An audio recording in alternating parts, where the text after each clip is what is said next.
Kembali lagi hari ini dengan Ibu Nia. Kita akan belajar tentang pendidikan agama Islam dan budi pekerti.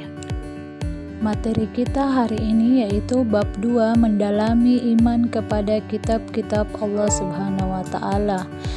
Arti iman kepada kitab-kitab yaitu meyakini dan membenarkan terhadap kitab yang diturunkan oleh Allah Subhanahu wa taala kepada para nabi dan rasulnya.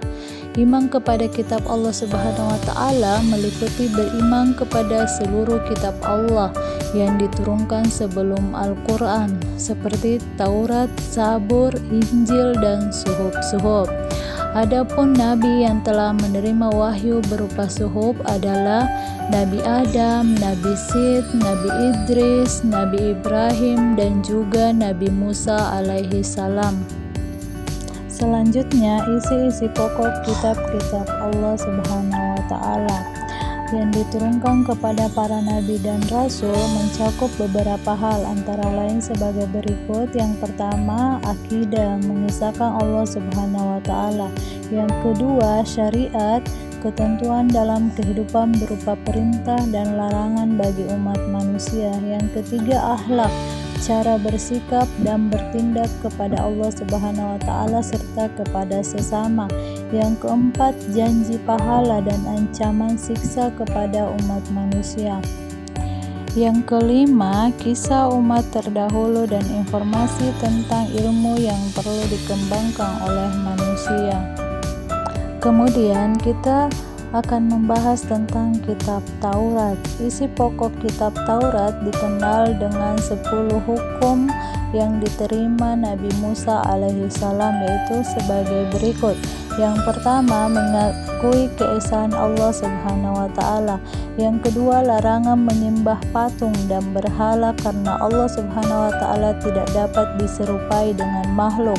Yang ketiga, larangan menyebut Allah Subhanahu wa taala dengan sia-sia. Yang keempat, memuliakan hari Sabtu. Yang kelima, menghormati ayah dan ibu.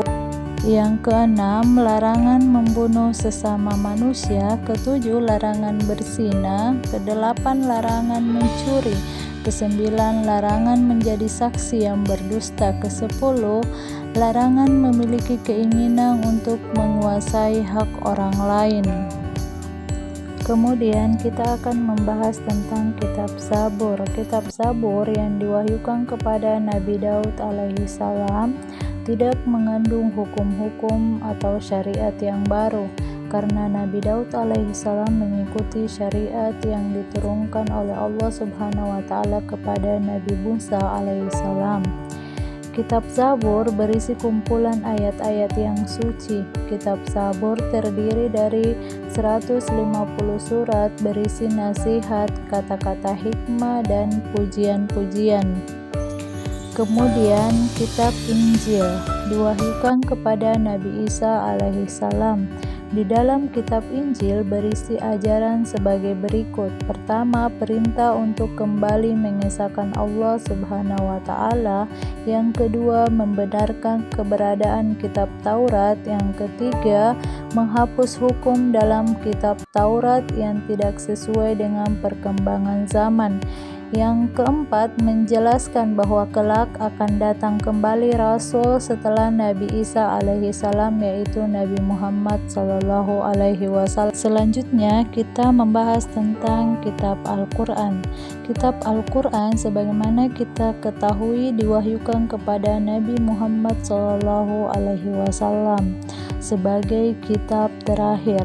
Yaitu adapun isi pokok Al-Quran yaitu yang pertama akidah atau keimanan, yang kedua ibadah dan muamalah, yang ketiga syariah atau hukum, yang keempat akhlak atau budi pekerti, yang kelima tarik atau sejarah, dan yang keenam dasar-dasar ilmu pengetahuan.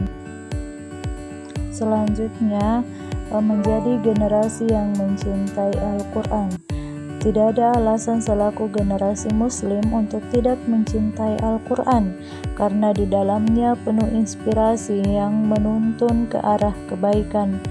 Cara menampilkan sikap mencintai Al-Quran sebagai kitab Allah Subhanahu wa Ta'ala adalah dengan membaca Al-Quran secara rutin, memahaminya, dan mengamalkan isinya dalam kehidupan sehari-hari.